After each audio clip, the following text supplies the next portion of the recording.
This is IAQ Radio, Indoor Air Quality Radio, the voice of the indoor air quality industry, with your host, Radio Joe Hughes, and the Z-Man, Cliff Zlotnick.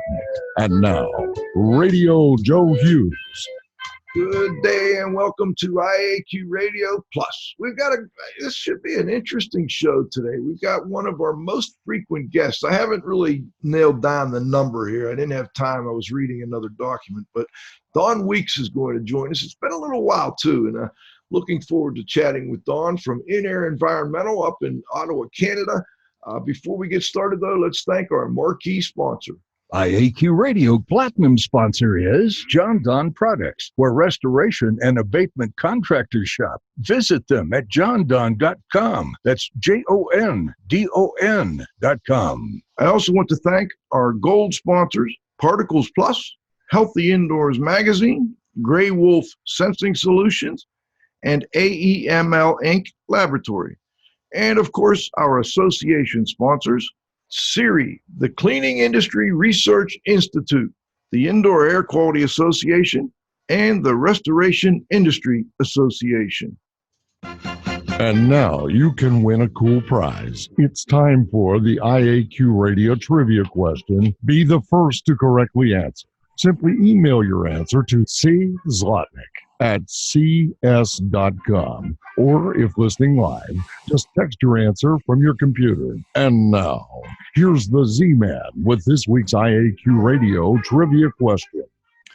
Hello, everyone. Congratulations go down to L.A., Lower Alabama. They go out to Joe Dobbins, Anniston, Alabama, for being first to identify Ron Toney as the IICRC's first instructor. The IAQ Radio Trivia question for today, Friday, June 7th, 2019, has been sponsored by IDEAS, a solution chemistry company providing unique solutions to odor removal, surface cleaning, and decontamination problems. Here's today's trivia question. In what year was the AIHA founded? Back to you, Joe. Thank you, Cliff. Hey, I also wanted to shout out to Hayward Score, haywardscore.com. They came on board as a marquee sponsor again for this year's Healthy Building Summit, which will be October 16th to 18th at Seven Springs. It's flipped the paradigm this year. We're going practice to research. So hopefully see a lot of you there. So this week's guest is Mr. Don Weeks, a partner in InAIR Environmental. They're an occupational and environmental health and safety consultancy based in Ottawa, Ontario, Canada. He is now a full-time volunteer. We have to ask him about that. What is a full-time volunteer? He's also been providing environmental and occupational health and safety for over 43 years. It's hard to believe. You don't look that old, Don.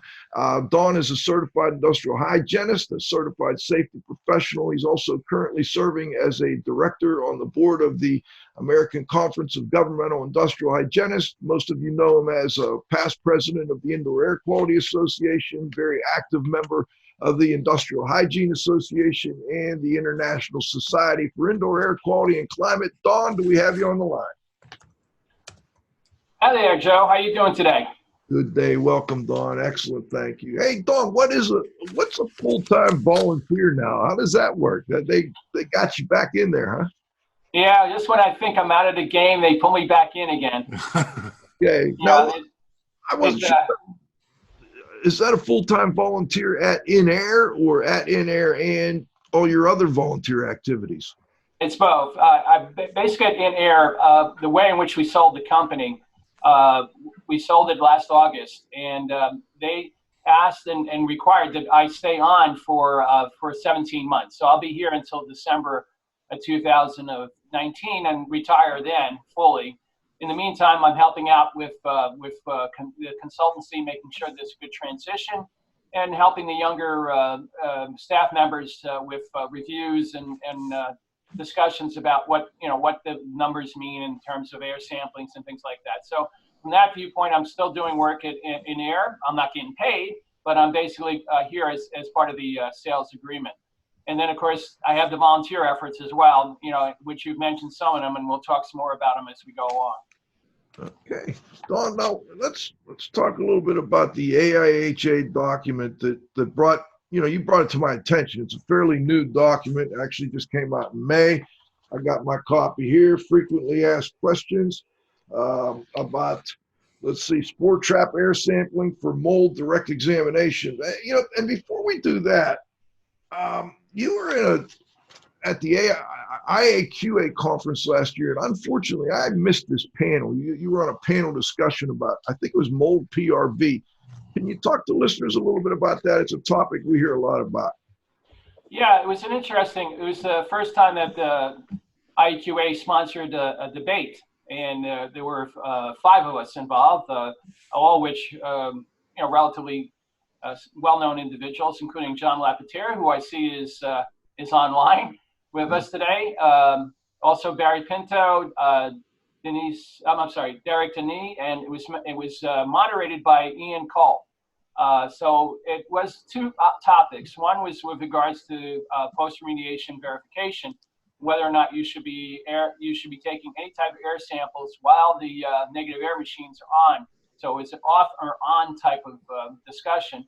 The other one was, what do you do when you get an air sample that has 1 spore of Stachybotrys on it? And so I was lucky enough to be chosen to be on both debates, and took positions that were probably a little bit contrarian in that regard.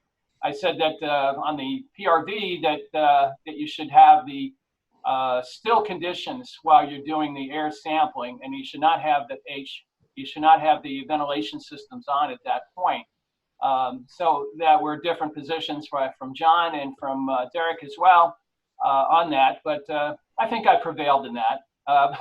We'll have to talk to John and Derek on that, but one of the things I told him was that, with the number of years of experience, I actually have more years experience in working in this field than they've been alive. So I figured I probably have a little bit over them in terms of this. The other position that Michael Pinto was taking was regards to 1 spore of Stachybotrys. What happens when you get that on a sample? And Michael was very adamant that he felt that was one that you would have to fail if you got 1 spore of Stachy on a sample. I took a different view of that. I particularly wanted to make it clear that, and you'll see it in some of the discussion we'll have with about the spore trap position document, that air sampling is not necessarily the best way to figure out whether or not something should pass or not pass. So that was the discussion, and I thought it was very well attended, and it was very well rated by folks who attended the conference.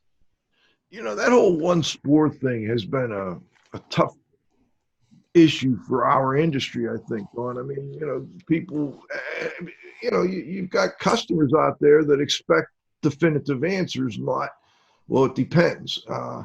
And, the whole 1 spore of Stachybotrys thing has been a thorn in the side of remediation companies as well for many years. I mean, I'm wondering, what do you even, if you do post-remediation verification these days, what do you recommend? Do you do any air sampling at all, or is it all visual inspection?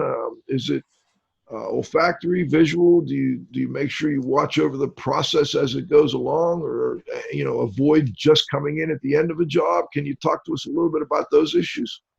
Yeah, I think that the key to any of this type of remediation is preparation, being prepared for what's going to happen and how it's going to be done. So I sit down with the remediation contractor before we start the job, and go through the steps that we're going to take in order to complete the job successfully.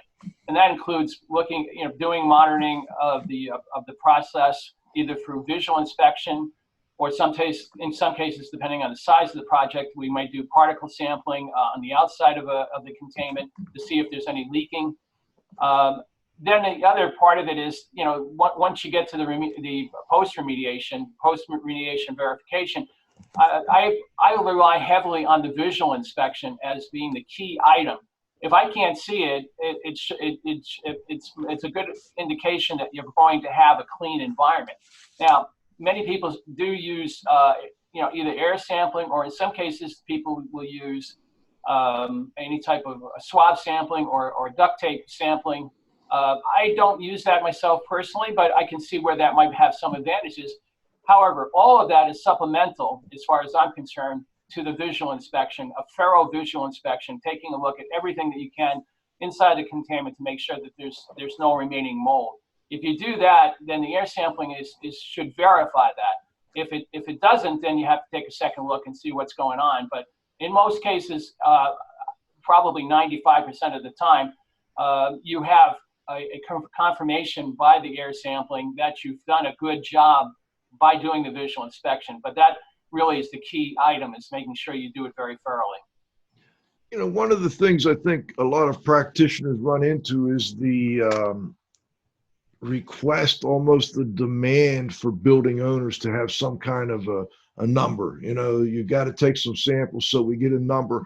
What do you recommend in those cases? Do you have a clearance criteria? If one spore is not enough, is two? You know, can you talk a little bit about that? Well, that's an interesting question. This is exactly what we got during the panel discussion. And I said, well, if somebody asked, well, is 2 spores too much? I said, it's twice as wrong. The reason is because the air sampling that you're relying on, as you saw in the document that we're going to talk about, is not really accurate in many ways. So you're because of a variety of different problems that can happen with regards to the sampling methodology and the analytical methodology, and then the interpretation of the results. So relying on air sampling to pass a remediation job is not the best way, and it certainly is disadvantage.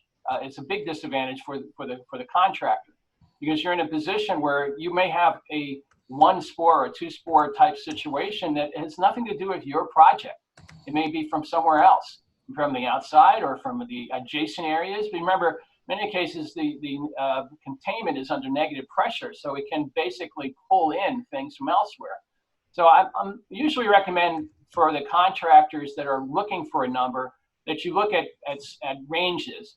So if it's, if you have a variety of different types of spores, Aspergillus penicillium, you have some Stachybotrys, or you have some Basidio-spores, look at the range compared to the outdoors and figure out if it's something that potentially might have been there or has occurred that is not necessarily related to the actual remediation that you've been asked to monitor. And also look and see whether or not there's some differences in conditions, because there's going to be a lot of problems, for example, in the fall when you have a lot of spores all over the place during allergy season. So did you pull in some of those spores from outdoors? And that again is not fair to the contractor to basically try to get him to do that. To clean something that is occurring because of the outdoor concentration. So you have to be real careful in air sampling. And again, like I said, visual inspection is really my key area of how we deal with this type of problem. I noticed a couple texts here, and they seem to, like some of the comments you made. One comment was using particle counters. Have you used much particle counters on these projects? I do, yeah. For the larger projects where we're doing something inside of a building that is occupied, we will use a particle counter on the exterior of the containment to determine if there's any problems with leakage or any other high levels that may be from the actual remediation. So we do use particle counters in that sense. We don't generally use them inside the containment because again, it can be an issue. But really, the key item is if you fail the visual inspection, you have to re-clean. If you pass the visual inspection, you go for a supplemental type of sampling, but only as supplemental to what you saw in the visual inspection. Now, you mentioned earlier in the discussion about the debate that you were on the side of turning off the ventilation system. Now, I want to clarify, is that the mechanical system of the building or the negative pressure that's been created as a part of the containment? It's a negative pressure as created by the containment. Okay, and I assume you want that shut down because of some of the issues you brought up in your answer about air sampling. It brings stuff in from other parts of the building that you may be sampling. Yeah, that and also keep in mind that both the negative pressure apparatus and the air sampling that you're doing are both sucking air. So if you have some potential interference from what the ventilation system is doing, negative pressure ventilation system, you may have problems with regards to getting a clear understanding of what the air sample really means. So you have to be careful when you're doing that. I like still conditions. I think still conditions are the closest to what you're going to have after the containment is going to be torn down. Then you have to determine whether or not that has been in fact well done in that regard. So I look again for visual inspections, but when I go do something of that nature, it's going to be it's going to have to be during still conditions rather than when the ventilation system is actually operating. Somebody just kind of anticipated my next thought here. It says, this is for Bernie, actually, by Bernie Fontaine, a minimum of 20 minutes shutdown time needed before conducting the air sampling. I was going to ask you, what's your minimum? You want, quiescent sampling. How long do we wait? And how long can you wait? A minimum of X, a maximum of Y. Yeah, I see Jack Stringston. It's interesting. These are all my friends. And you have enemies on there. I don't have that many enemies, but if I did, these are all people that I actually know and have worked with in many cases, and they all have different opinions. Jack had basically said 24 hours. I know Bernie says 20 minutes. Look, you have to play it somewhat by ear in terms of what's going on, because quite frankly, if it's a critical path situation, which I've run into, when we've been doing work in federal buildings, starting Friday afternoon and have to be finished by Sunday morning, or Sunday afternoon at the latest. If you're in that type of situation, you don't have 24 hours, okay? But you do have to have something in terms of allowing quiescent or still conditions to evolve. So I do think you have to have something. Again, it goes back to that pre-planning that I talked about. You have to talk to the contractor and work with the contractor and the building owner to figure out what's the most efficient and most dedicated way in which you can deal with this, and that will vary depending on what type of situation you may be involved with. All right, let's move on to the document you brought to my attention. It's called Frequently Asked Questions About Spore Trap Air Sampling for Mold Direct Examination. This is an AIHA document, mold analysis document developed by the AIHA Indoor Environmental Quality Committee, the Biosafety and Environmental Microbiology Committee, and the Sampling and Laboratory Analysis Committee. So I think I got all the proper committees got their due there. But what led to the development of this document, Dawn? I'm just curious, was there some kind of incident, event, or just something that came up in conferences? How did we get to this? Well, 2 years ago in Seattle, there was a presentation on doing mold sampling, air sampling, and specifically as part of doing it as a part of an inspection, initial inspection. And the results that I were hearing, and others who were in the audience, were astounding to me. They were getting as much as 6 or 7 million, spore counts, and I was like, that's not possible. It's not physically possible to do that. So I took that back to the committee, initially to the Indoor Environmental Quality Committee, and said, something's wrong here. Why are we getting these results? Well, the people are reporting on these results. Something is not right. Now, the gentleman who was presenting was reporting what the laboratories told him. And so we went back and started talking to the AIHA laboratory committee, and also the MPAT and committees as well, to figure out what's going on. Well, as it turns out, particularly the MPAT, which is basically dealing with credentialing of laboratories and looking at what they're doing, looks at strictly at qualitative analysis. They look at what kind of spores you're reporting and determining whether or not you're reporting them correctly or not. But it doesn't do any type of quantitative analysis of whether or not what you're reporting is in fact accurate in terms of quantities. And that didn't sound right to me. It sounded like that was, that should be part of something that you do. You want to know what the quantities really are.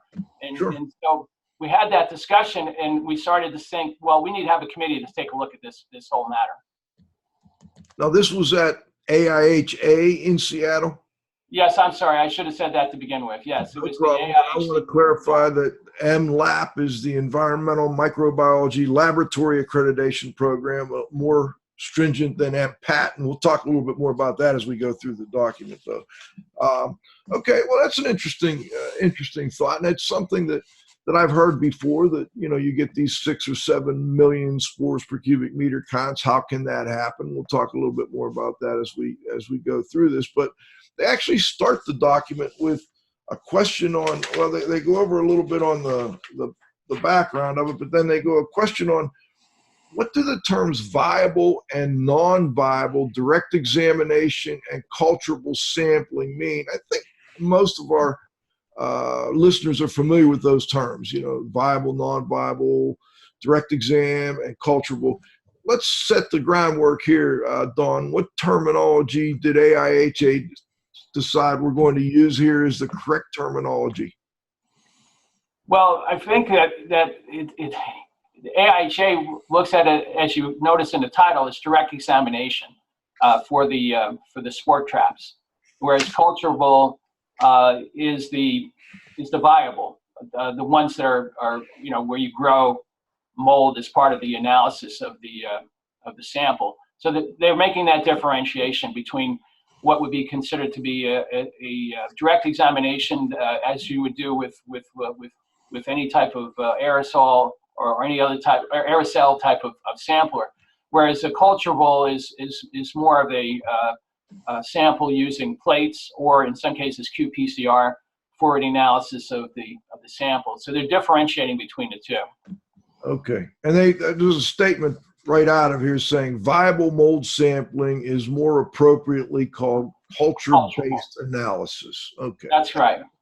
A lot of people have gone to that terminology over the years, differentiating between the fact that, you know, a bunch of spores land on something and whether or not they grow, or culturable under those conditions, I guess, is more accurate way to describe it. But okay, let's move over to the next question in this document, and that is, does a correlation exist between culture-based and direct examination sampling? So, you know, if you took a culture-based sample and a direct exam type sample, commonly referred to more as a spore trap, is there any correlation that's been found in the research? No, that's the interesting thing, is that there's no consistent correlation, as it states in the document. You know, you also have to be careful with anything you do in that, in terms of if you do both, you're going to have different results in most cases. So you're going to have to look at what does each of those mean before you go on to determine what needs to be done. So yeah, no one has found a good correlation, consistent correlation between the direct examination and the culturable type sampling. You know, Don, we had Ed Light on the show not long ago, and he said his mold sampling equipment was in his basement rusting. I'm wondering, have you done any culturable sampling in the last 10 years? Well, I've done some qPCR, which is different, of course, but not necessarily through plates. No, I haven't done that recently. I have the same apparatus as Ed. He and I could probably swap rust between the two of them, because I also have them somewhere in the basement somewhere. So no, I have not done that recently, but, you know, doing a document like this shows, you know, to me that, hey, maybe there's a chance for revival for something of that nature, but we'll have to see. Over time, things do change. I mean, I remember being being involved with a whole bunch of remediation in the early 2000s, where I was using the Anderson sampler, you know, almost every day. And then the switch happened probably about 2004, 2005, and specifically when I moved up here to Canada, where they mostly did sport traps. So I see a change in the market over that period of time. People weren't willing to wait. I mean, you know, for some of the cultural samples, it takes 7 to 10 days. People don't have that kind of time, so they went to the you know, direct examination. Which is not is not terrible in the sense of having results that may or may not be, capable of determining whether or not you clear, as long as you understand that the key thing is the examination, and you're only using it for basically for verification purposes. You're not using it to determine whether or not something passes or fails as far as remediation. And that I can't find my highlight on that, but that was a highlight within this document that, these are only, any of these sampling techniques are only used to supplement your visual inspection and your background information collection, your investigation of the building and previous events at the building. And they're pretty clear about that in here. Let me just real quick, Cliff, did you have any follow-ups or any questions? I did. It seems to me that in every industry, Don, someone makes a mistake, you get what's called misinformation or made up science, and then all of a sudden it's presented someplace, and then people begin to parrot it, and then it winds up in professional practice, it winds up in standards and so on and so forth. And unfortunately, I think a lot of times once it's there, you can't get it out. And I think, one of the things is, when we go back to Stacky and, evolution of the industry, they couldn't find it for a long time because they didn't know how to grow it. Well, yes, that is true. And so you had to have a specific type of media in order to grow that type of Stachybotrys. And I know, Cliff, that you and I are almost the same age. Yeah. And so you're going to remember the whole Dripping Springs incident in Texas. Oh, yes, absolutely. And that really changed the way in which people looked at things. And so that sped along, the whole process of making a change from doing the cultural type sampling to doing the direct examination type sampling, because people were really concerned right away. Do I have a mold problem? Do I have a mold problem? They want to know right now. And that's a real problem. You're right. What happened is that then how do we do this? How do we get them the results that they want? At the same regard, have some scientific basis for what it is that we're going to ask them to do in terms of remediation. What I remember from Dripping Springs the most was nincompoop. Okay. I don't know. Do you remember that?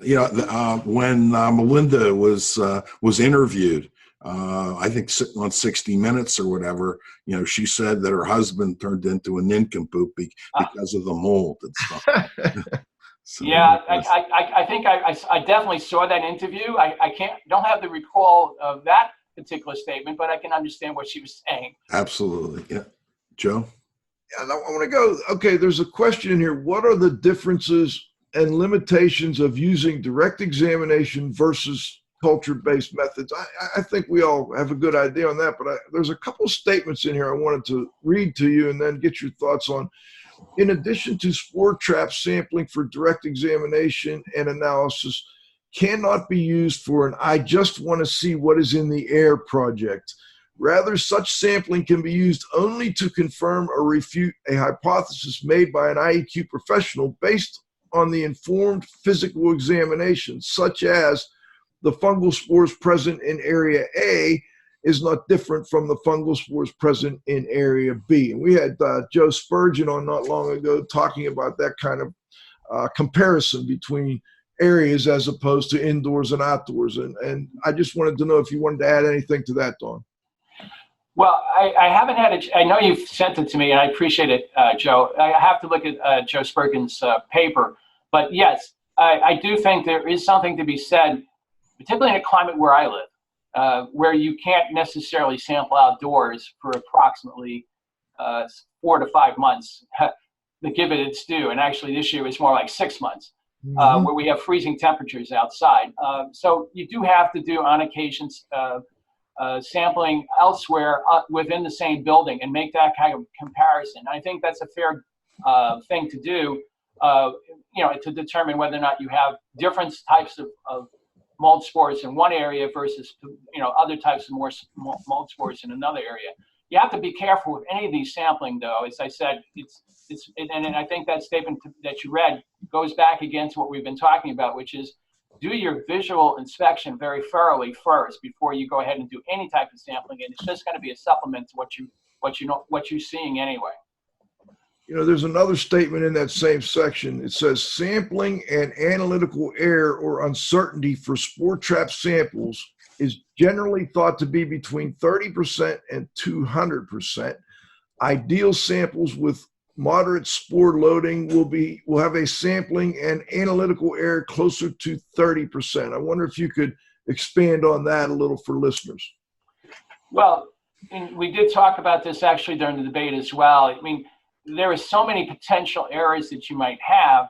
So you have to be careful when you interpret these results to say, you know, to your client, you know, this may or may not be a true representation of what you have.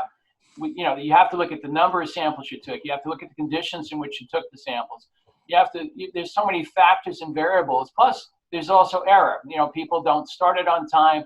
Somebody doesn't record the length of time correctly. Those are some of the sampling errors. Analytical errors, sometimes people look at a score and think it's one thing, and actually it's something else.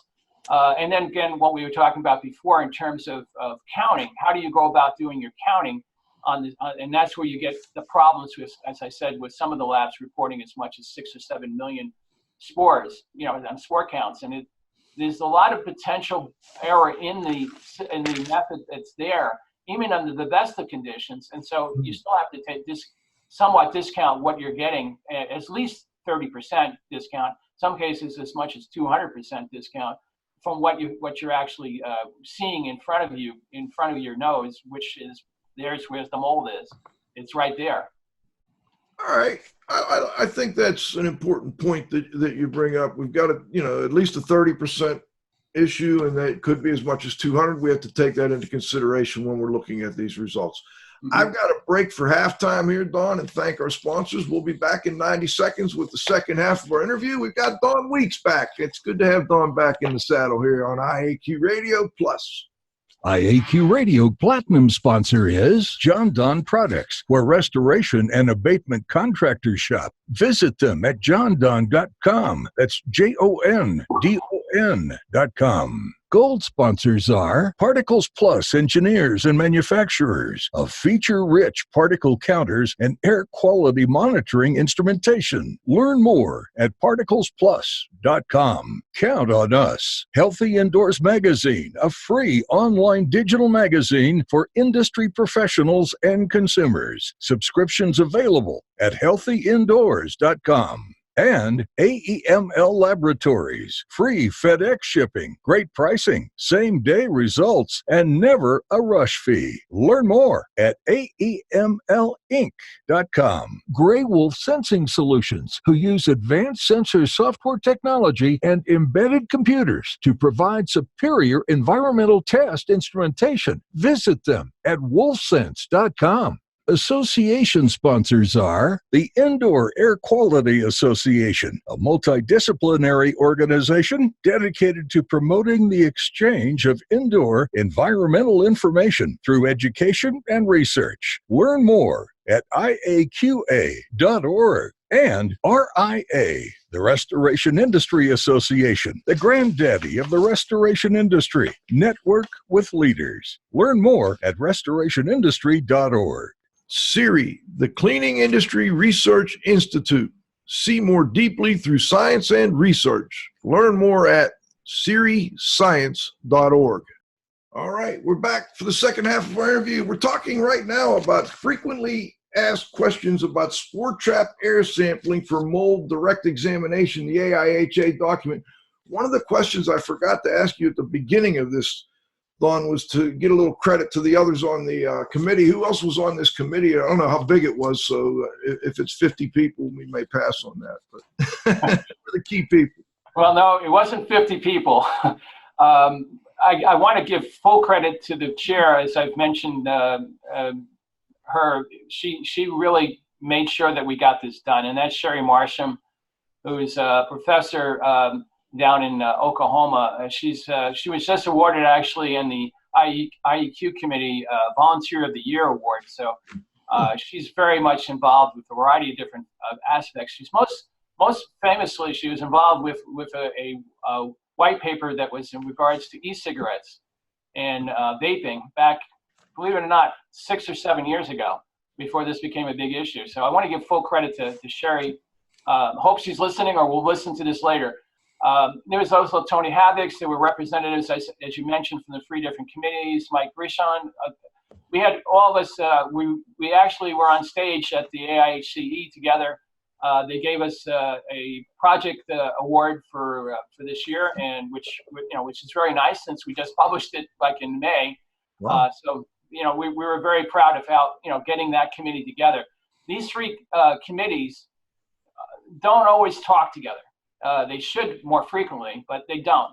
But in this particular case, we sat down, we worked it out, we figured out what we needed to do, and again, because of Sherry's leadership, we really managed to get it done in a very relatively short period of time. All right. And Don, in this document, there was a statistic that kind of took me by surprise. I asked you to find out where it came from.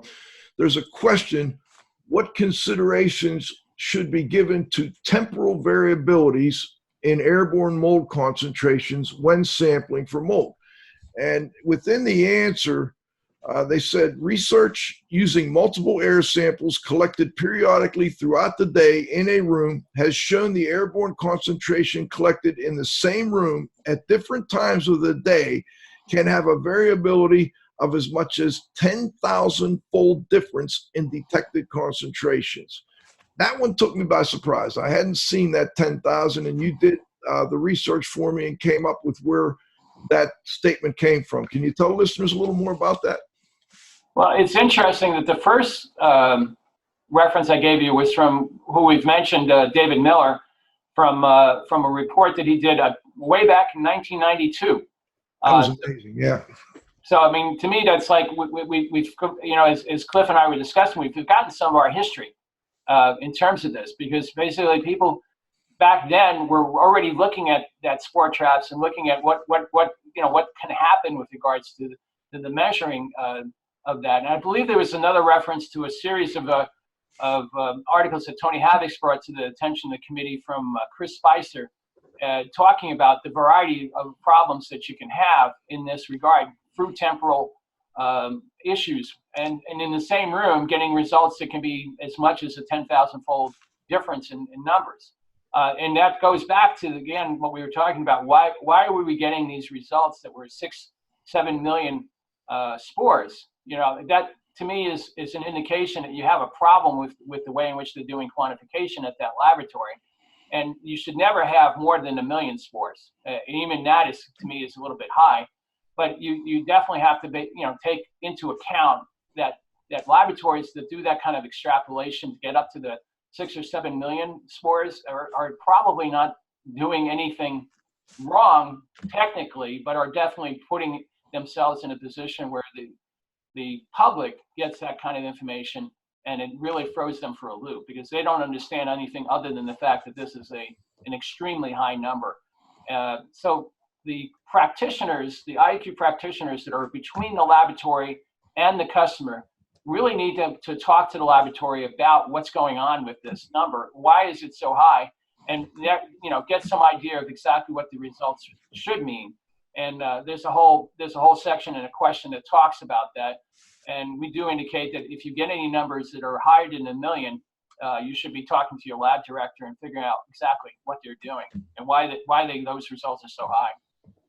You also have a question here. When collecting and analyzing samples, what considerations should be given to account for that analytical variability in your results? And I wonder if you could tell listeners a little bit about, what I think you kind of have covered it already, but maybe we could reemphasize it. Yeah, there are a number of factors you have to look into. I mentioned already, just in terms of the, where you are climate wise. I mean, there's a lot of difference between taking samples in Ottawa, Ontario, and taking them in New Orleans in terms of the outdoor climates you may have. There is differences in terms of the construction that you may have. There's differences in terms of the apparatus that you're using to do the sampling. There's interpretation of the data. There's so many different factors that fall into it that it becomes less a science and more almost an art. Because you're kind of going on the seat of your pants as to what it is this actually means, which goes back to the reason why we always emphasize the visual inspection. But it is important to recognize that air sampling is going to be done.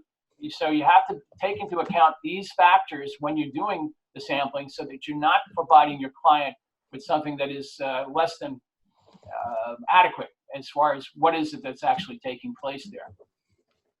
You know, there's another question. Does the analytical method to analyze airborne direct examination mold samples exist? And you point out in this document that there is a analytical method, and that there's also, it's strongly recommended that analysis be performed by labs that are accredited to the ISO IBC 17025-2017 general requirements for the competence of testing and calibration laboratories. And for some reason, I'm not seeing the ASTM. It's at the top of that paragraph. Yeah. I'm wondering if you could, do you have an idea of how many labs actually are using the ISO 17025? Following that? I would think the folks at ISO probably say not enough. But I have talked to the laboratories that I use, and they do follow this. I think to some extent I'm very lucky to have, in many ways, moved to Canada, because in Canada there is more of an international atmosphere about dealing with ISO and other types of standards. Okay. And so the laboratories here definitely go for that. Now, this is a question, that you should be asking your laboratory. If they are doing it, great. If they're not doing it, why not? And so we want to point out that it's strongly recommended that they at least consider themselves something that they should be doing to improve their quality control. And I'm hoping that laboratories in the United States do begin to follow that, and also follow the ASTM standard method that you mentioned, which is D7391-17E. Thank you.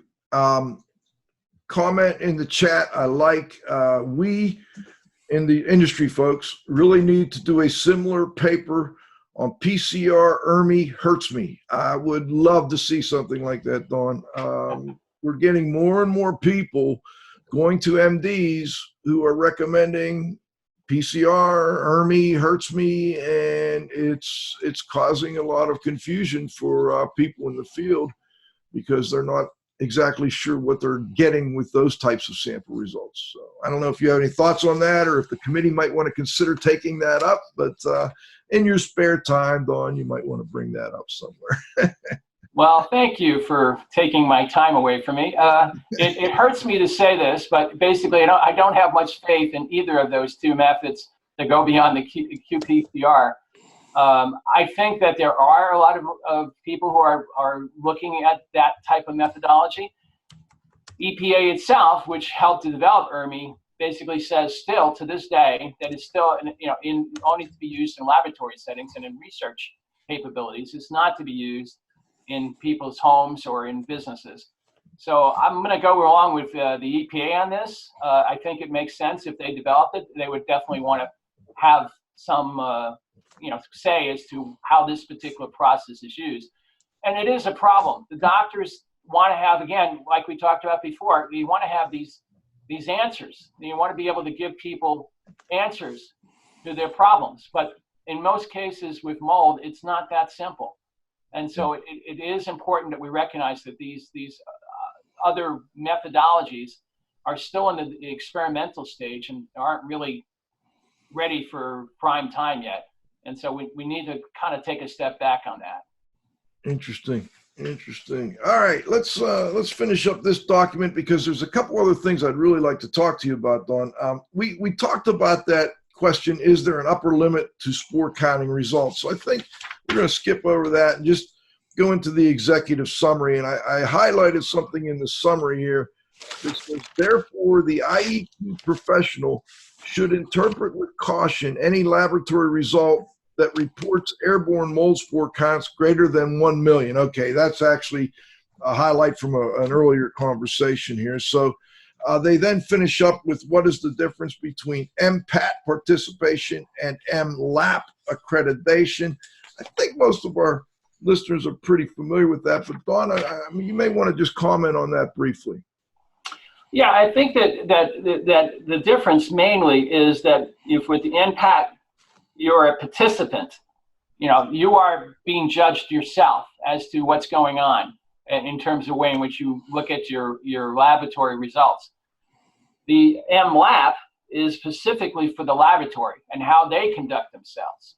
So there's there's a very nice table in the document which shows the differences between the two.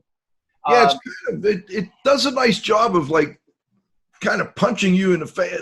You know, I'm a kind of graphic guy, punching you in the face. It's like, wow, MPAT only does these 3 things, and MLAP has a list of about 15 things here. Yes. That are checked. And so for a laboratory, you need to go with the MLAP. Yeah. For an individual, you can get credited as an MPAT. Those are the main differences, but I do think that it's important that people recognize that if you're going to have samples analyzed by a laboratory, make sure that they're accredited through MLAP. If you're going to look at an individual's looking at your samples, look at their MPAT. Have they done the proficiency test? You know, do they have? You know, basically the main thing is pay their bill. But basically, it is a way in which you can identify taxa and not just 4 counts. So you have a way in which you can differentiate between the various labs. Look for the one that has the MLAP accreditation. Dawn, any other final thoughts on that document? Frequently asked questions about sport. One last thought. You and I downloaded it this week together. It was totally free. It's always good. It's always good to have a free document. So you can go on the AIHA website and get it downloaded for nothing.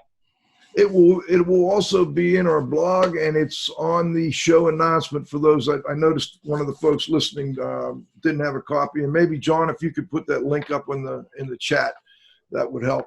All right, so Dawn, let's move away from that document for a moment. I had some other questions for you here, and one was on ACGIH, the American Conference of Governmental Industrial Hygienists, which, you know, when I first started doing this work, the Bible was, and it's probably still sitting right here. The Red Book. The Bioaerosols Assessment and Control. All right. Yeah. This was 1999, I believe, and you can see it's pretty well marked up, pretty well used over the years. Actually still used because there are certain bioaerosol topics covered in that book that really aren't covered very well in other places. So we still do use that. You're on that committee or on the board of ACGIH. What's new in the indoor air quality segment of ACGIH? Well, I'm very pleased to announce that at the most recent board meeting, which was held in Minneapolis at the AIHA, the board of directors of ACGIH has authorized that we're going to revive the bioaerosols committee and have it back up and running, hopefully within the next couple of months. One of the first tasks is going to be looking at the booklet, the TLV, the threshold limit value booklet. There's a section on bioaerosols in there that's unfortunately 15 years old. And we want to update that and get that up and running. So that's our baby steps first, is to get that squared away. Our ultimate goal, though, is to look at the bioaerosols book that you have in your hand, or you had, and see if there's a market for updating that. And I believe there is, but you know, we want to have the committee make that decision in terms of how this is, you know, how we approach this particular item. Obviously, you know, you have a classic text there. I don't think that the update is going to necessarily look like that. It's going to be a PDF most likely.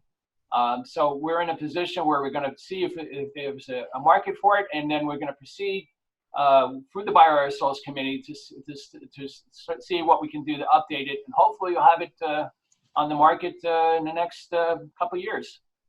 That would be great, Dawn. I think there's been, well, obviously there's been a whole bunch of new information that's come about since 1999, and it would be great to see an updated.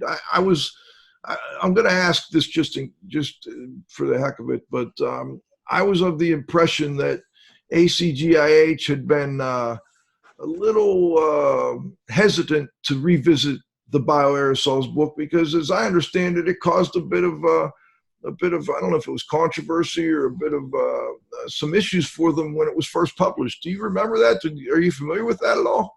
I am actually, but it wasn't when it was first published.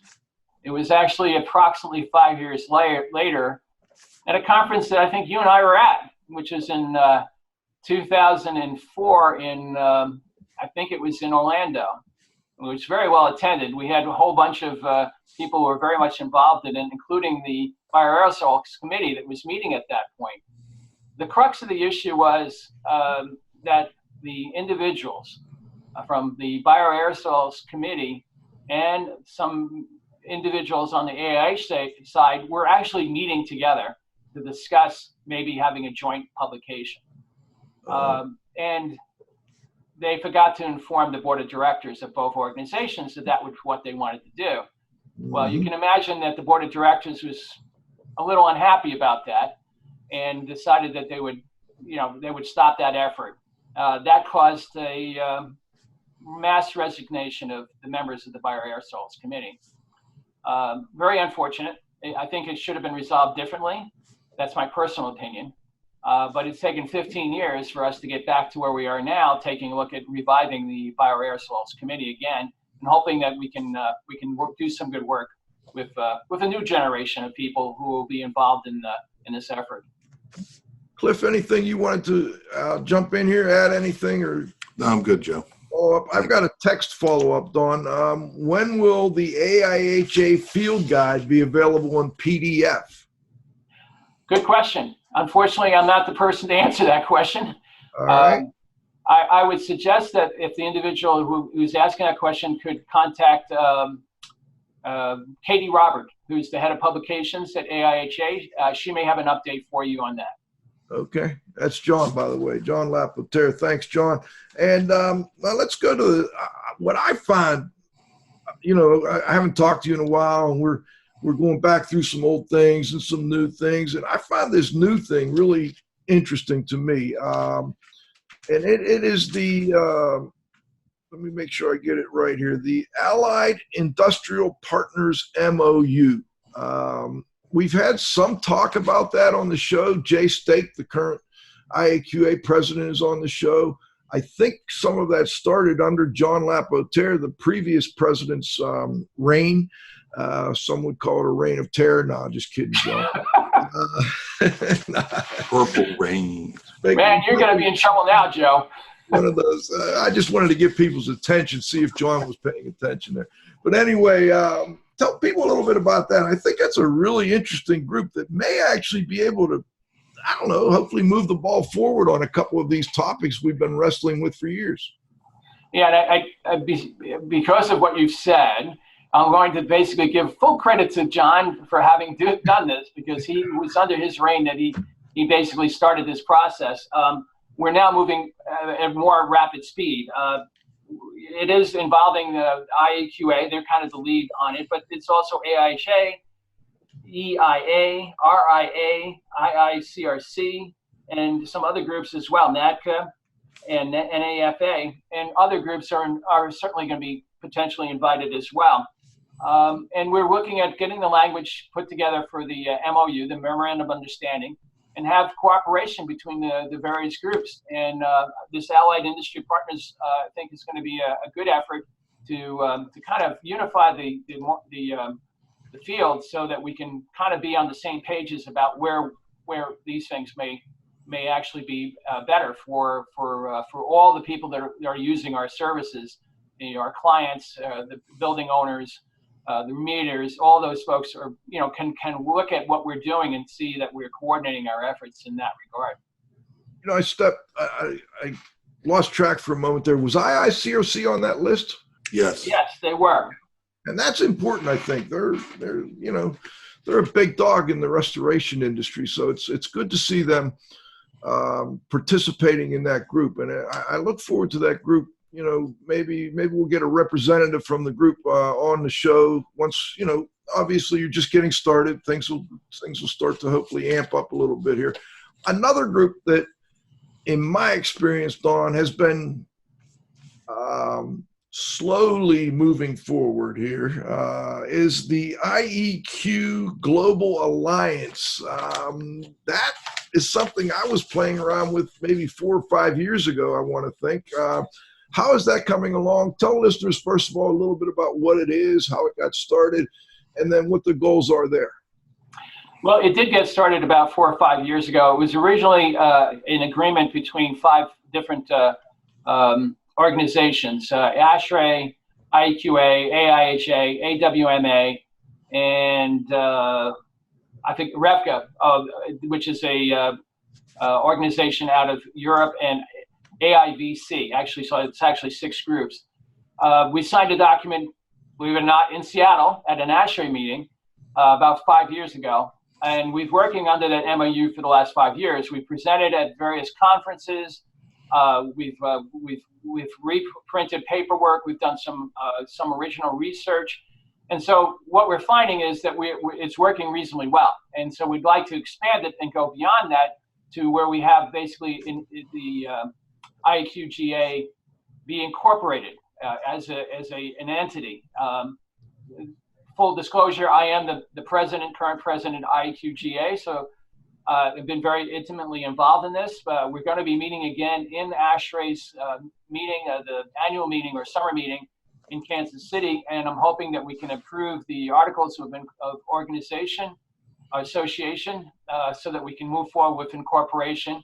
I'm hoping to be able to sign the official documents at the AIVC's 40th anniversary in Ghent, Belgium, where we are incorporating in Belgium, and we're going to be doing that hopefully in September of this year. And from there, we've now also had new members that have come on. The ISHRAE is the India version of ASHRAE, and they have like 11,000 members. And we have folks from Italy and who have also joined the organization. And we're talking to ACGIH. We're also talking to folks in Brazil. We're talking to other organizations as well. So we're starting to expand on an international basis. To differentiate that between what we were talking before with the allied industry partners, that's specifically, I think, North America for the most part. This is a worldwide organization, and we are getting member organizations to get involved in it. So I'm very hopeful that by October we'll be fully incorporated and we'll hit the new year up and running. What kind of issues are you looking at as far as, issues that your group can help shape? Well, one of the key issues is basically outdoor pollution coming indoors. Yeah. I think your listeners have heard this before from me or from other speakers. The largest number of deaths from indoor air pollution come from particulates, mainly with regards to cooking and things like that. But it's 2 million people per year who die from that kind of indoor air quality problems. That's a major issue. So we're going to see that kind of issue be, some of the things that we would look at on a more than just nationwide basis, but an international basis, because I think it's important enough that we look at what's going on worldwide and be able to make some good and scientific information available to people that are dealing with that issue. So that's one, but I see a whole variety of other problems. Without going into great detail, there's certainly issues with regards to indoor air quality related to climate change. Whether you are on one side of the argument or the other, things are happening with floods and tornadoes and various other, up here in Canada, the ice on the Arctic is breaking up very quickly. These types of issues are going to be, beyond the nation. It's going to be an international effort to deal with these. And I think that's what this group can do is get some real good scientific information, technical information to the folks that are dealing with those types of issues. Interesting. Dawn, we're getting a little close to the end here. Real quick, I think you kind of covered this just in that last answer. I don't know whether you did that on purpose, but I always like to ask people like you, 43 years or more in this business, what are the emerging IAQ-related issues that you see that maybe even 2 to 5 to 10 years down the road, we'll be paying more attention to than maybe we are now? And that's important. What I usually relate, and I did it just recently in an AIHA presentation, is dealing with the research that's happening out there right now in areas such as phthalates. There's a lot of information that's available, but it isn't necessarily getting down to the practitioner level. Dealing with ozone, lung damage in that regard, problems with HVAC in developing nations. One of the things that I've seen is that many people are putting in HVAC, heating, ventilation, air conditioning units inside of a developing nation buildings, and they're not operating right. They don't operate the way they're supposed to operate. So those types of issues are going to become more prevalent. The greatest number of research papers that are being developed for the indoor air series is with regards to HVAC, heating, ventilation, and air conditioning. So I think indoor air quality practitioners should get themselves as much information as they can on mechanical systems, because I think that's what they're going to be asked about probably in the 2020s, is how do these operate and what effect do they have on indoor air quality. Great point, Don. Great point. Also had a text here saying the biggest issue in the future is misinformation, which made me think, you mentioned all the research. Are you talking about fake news? Well, I don't know, but maybe fake research, There you go. There's more fake research out there than people realize. And how do you differentiate between, research that was funded by whomever, and the real stuff, very interesting topic, misinformation. We may have to do a whole show on that, Mr. Armour, but thank you very much. Anyway, Dawn, before we go, we always like to give you the last word. Any final thoughts, comments, anything we missed? And Cliff, of course, if you had a question, you might want to jump in now. My only comment is I think Don said it when he said particulate. And I think so many times you have people that are having health issues at home. Someone goes in, they do mold sampling. I have a health issue, or the client has a health issue. They find some mold. Therefore, they jump to this conclusion, mold's causing the health problem, and they overlook all sorts of other particulate that could be causing that problem. So. Yeah, I'm gonna agree. That's a very good point, Cliff. I think that's exactly what they're doing, is they're overlooking other causes by focusing in on the mold. Yes, mold can be a problem. There's no doubt about it. But there's other issues that can happen in people's homes and in office buildings and in other public areas. So we do need to kind of refocus the industry into looking at those areas as time goes on. For the next group of people, particulates may be the new mold. I hope so. I tend to agree. We've had some really good shows on that, with Roxas. Linda Wigington comes to mind, reducing outdoor contaminants in indoor spaces. If you get a chance, check out that show. Don, before we go, final thoughts, final comment. Well, as always, I want to thank the two of you, because I don't think there's any place else that people can go and get good information about indoor air quality other than on your broadcast right now. And as has already been just said, misinformation and fake news is everywhere. But when I listen to what you guys are doing, it's good stuff, and it's legitimate stuff, and I really appreciate what you guys do.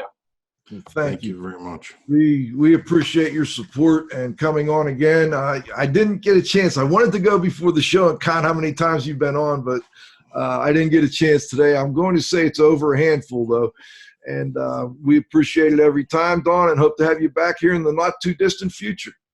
Hey, thanks. One other thing, Dawn, by the way, when we scheduled you again, I realized that we owed you a gift, and it was sent out earlier this week, so it should be there. So thanks, Cliff. Appreciate it. No problem. Thank you.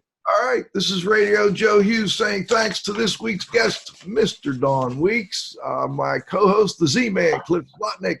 John, you got to have faith at the controls. Of course, our growing group of loyal listeners. We'll be back next Friday. Oh, by the way, next Friday we've got Ed Cross, and is it Charlie Cassini joining us too, Cliff? Yes, Charlie Cassini, right. Cassini, okay. And there's someone else too. Maybe one other person too, Robbins? Robbins, yeah. And we're going to continue the discussion about the new group that's been formed by RIA. I guess it's I don't have the title of it right now. Government Affairs and Advocacy Group.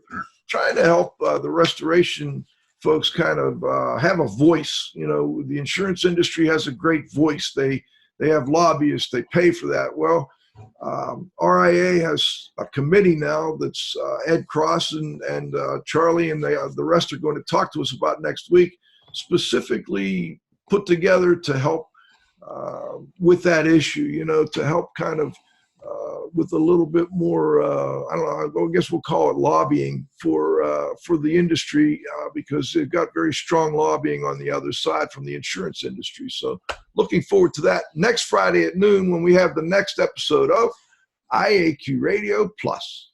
For IAQ Radio, I'm Spike Reel saying thanks for listening.